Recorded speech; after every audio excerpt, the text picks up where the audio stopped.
Welcome back to Off Grid at Mount Binga. Back in July we had some soil testing done here at Qlder, mainly to sort out the engineering for the house, but our building approval also required a licensed plumber to design the full wastewater system, from rainwater capture and drainage right through to treatment and irrigation. In this episode we're getting our new effluent treatment plant installed, and I'll explain a bit about how these systems work. This episode may not seem like it's part of the renovation series, but we definitely see it as part of the bigger picture. When you're living off grid, you've got to take a whole systems approach. Water doesn't just start at the tap and vanish down the sink. We're responsible for every part of it, for reliability, for looking after the bush around us, and yes, eventually for the simple comfort of a flushing toilet.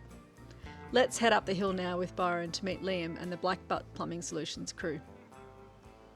Today's the day we get our septic treatment plant installed, and right on time we have Black Butt Plumbing, our local plumbing crew.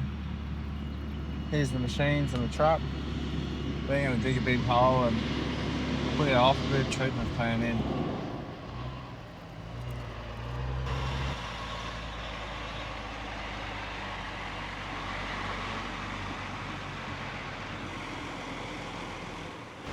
Followed up by the tank itself.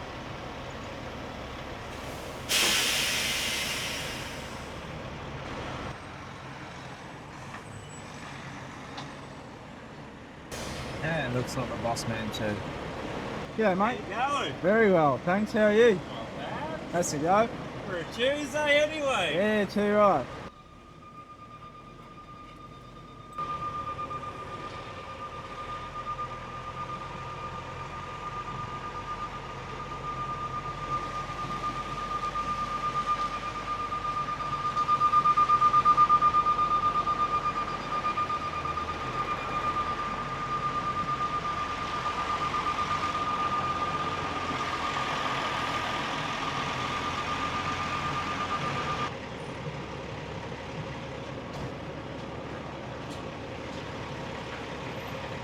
And once all the machinery was in place and the operators were ready, it was time to start digging the hole for the water treatment plant tank. Here we go! While the excavator was doing its thing, Byron and Liam had a good old chat. We're really enjoying getting to know the local contractors we bring in for different parts of the job. They're full of stories, local knowledge, and that shared love for rural living. The peace and quiet, the space, the wildlife, and the get it done right mentality. It's the same kind of self-reliant mindset we live by out here. Mostly doing it ourselves, but leaning on good locals for the jobs that need their skills.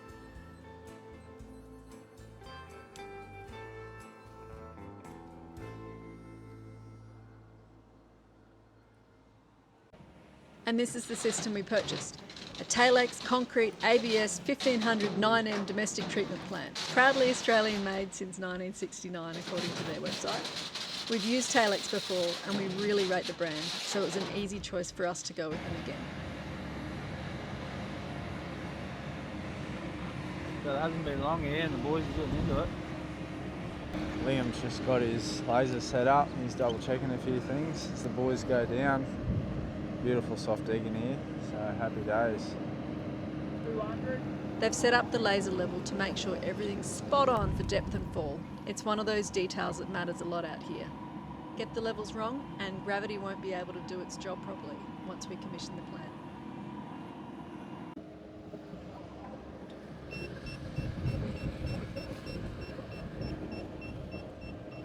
You're good, Hanji.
So the team at Black Butt Plumbing have got the hole dug a little bit below depth straight up because crusher dust goes in the bottom, and that's what the concrete tank sits on. Anyway, she's a beauty.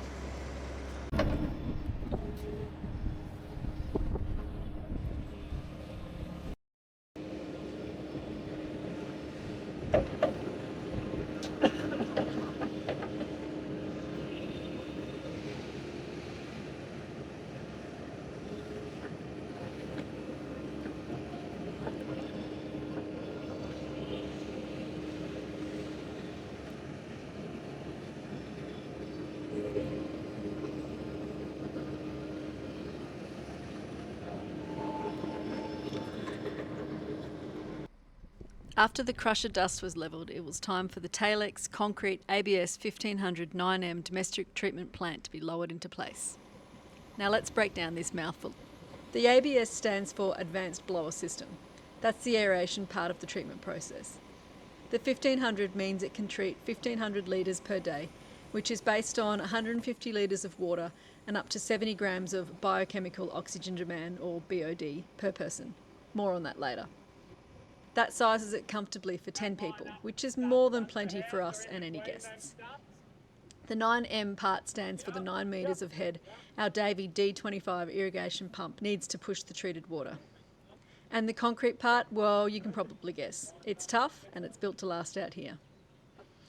Now, if you'll indulge me a little bit, I'm going to nerd out for a minute. So BOD, this is the measure of the organic load in the wastewater. Things like human waste, food scraps, soaps, detergents, that kind of thing. The way this treatment process works is that the good bacteria breaks it all down by eating it. And the BOD is simply the amount of oxygen that these good bacteria need to do that job properly. Basically, it's how much oxygen the bugs need to breathe while they handle our business. Sizing the system right for that load means everything gets treated thoroughly. No smells, no overload, and clean water at the end. The tank works through 3 main stages: primary, secondary and tertiary, each building on the last. Primary treatment is simple settling. The heavier solids sink, the lighter fats float, and gravity separates the big stuff. Secondary treatment is where the biology really shines. In the aeration chamber, that's the ABS part, fine air bubbles from the diffuser supercharge the bacteria, letting them feast on the dissolved organics and slashing that BOD. Tertiary treatment adds the final polish. A clarification chamber settles out any fine particles, and the chlorine disinfection unit zaps any stubborn pathogens, things like certain viruses or E. coli, that might have slipped through, especially under heavy or variable loads. By the time the water reaches the irrigation chamber, it's treated at all 3 levels, primary, secondary and tertiary, and then it's going to be pumped to our designated area via a standpipe and sprinklers, which is all detailed in our building approval. These are powered systems, so it won't be fully commissioned until we have permanent power up here, in the form of a new solar panel and battery setup, not just the little blue eddy we're relying on now to do the build. Getting all of this right means we can irrigate safely. No health risks for us and our boys, no chance of runoff or issues impacting the beautiful bush around us. It's off-grid living, done responsibly.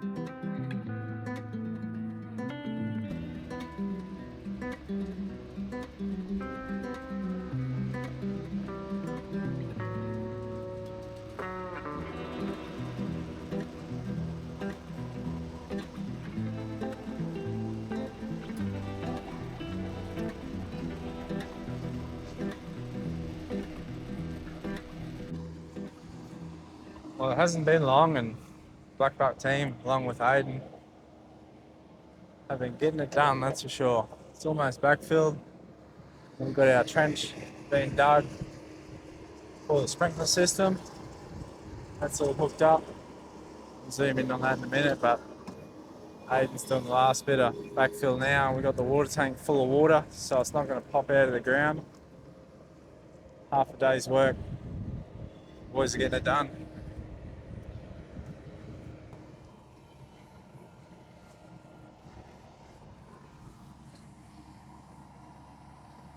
Ready for connection at a later date. Things might seem like they're slow going here at times, but we are also managing the 100 acres of land here, not just renovating the old girl. There are always weeds to spray or pull, grass to mow, and fences to fix when the neighbours' cows decide the grass really is greener on our side. That said, we're loving our quieter time here together too, paying attention to the changing landscape and noticing things like the flock of black cockatoos coming through most afternoons, or the heavy cones of bunya nuts falling from the trees to our lawn. We've ordered a carport to protect our cars from all those hailstorms that seem pretty common out this way, so we'll be putting that one up in the new year. And we'll also make a start on the machinery storage area above the house site. And the house, she's still getting plenty of love. We've been prepping hardwood cladding, sorting through all the timber, changing up the veranda, which we'll show properly in a future episode.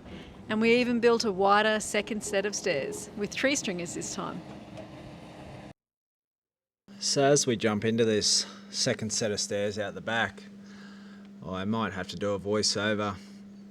And here it is, because we had a bit of background music on and I don't want to get monetized for this one. These are the struggles we face when we film all this stuff.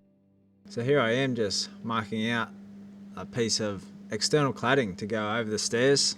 This will have to go on before the step treads, and because I didn't countersink into the bearer with the step tread, I have countersunk the back of the board. You can do this either way, it doesn't matter. So here I am just marking down where the joists are. I want to get a nail into the bearer and I also want to get a nail into the joist. I've got all this pre-drilled. Sure is hard. But as you can see here, it doesn't matter how much pre-drilling you do. When you're dealing with hardwood this old, it's rock hard. It's solid. It's like steel.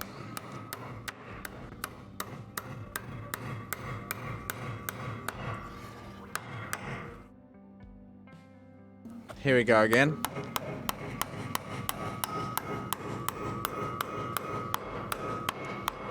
Yep, another bent nail. I just cut these off and I'll punch them. We've got a fair bit of penetration with that nail, so it'll be enough. It's hard enough to punch them. Anyway, we've got the board on, ready to go, so we may as well get the steps set out and ready to go. I prepped all these the afternoon before, sanded them and put a round on them, as you've seen in the last episode with the stair build. I don't want to bore you again with all that, so they're all prepped, ready to go. These ones I can't lift myself comfortably, so yeah, bit of help from Julie's always great. And here they are roughly laid out.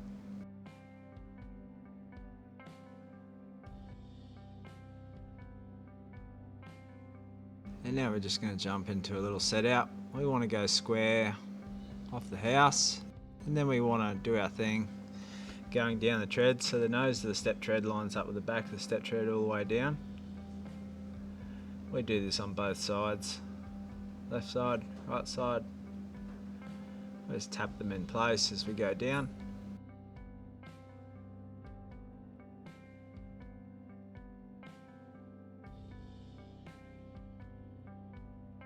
All the way to the bottom. Then we check them, make sure they're straight, up and down.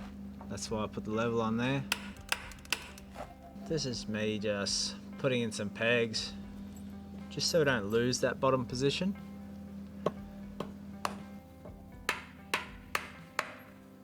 And then this might seem a bit odd, and now I watch it again and I'm like, what am I doing here? But there is a reason, and I'm explaining it to Gillian. We've got 6 treads at 250 mil, so if you do 6 times 250 mil, you get 1500 millimeters. So what we need to do is measure off the house 1500 millimeters, and here it came to 1495. So it's within 5 mil. There might be a variance with the joists or with the timbers, but that's all good. So off the front of that nosing, last nosing there, we want to plumb it up. That way I can measure nice and level off the front of the house there. And we're about 5 mil out again, which is okay. It's in the right spot. So I would have jumped under there and marked them all out with the Nico pen, and I assigned Jillian with the job. Well, she wanted to do it actually. Punch all the bolts through for us. So a bit of help's always good. And I'm just prepping, getting the next stage ready. A couple of nuts ready to get down and dirty on the ground and jump underneath there, so I can do them up. Up and on we go. If these are done properly, this step tread will just drop in. And if you get it lined up just right, it falls in by itself. So we'll whack the nuts on, do them up super tight as you can get them. This hardwood may shrink a little bit, so you know that'll take up a couple of mil here and there. So I've always just done these up as tight as you can get them by hand.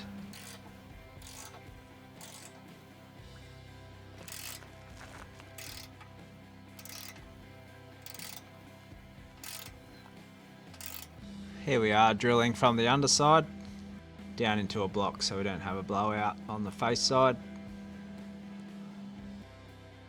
And we're just working our way up one by one. Pretty simple. Just rinse and repeat. And here George is testing him out like he normally does. He likes them.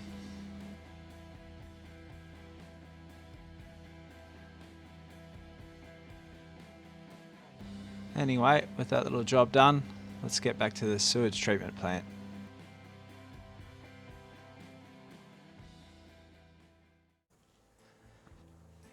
So the treatment plant side of things is all in, all done and dusted.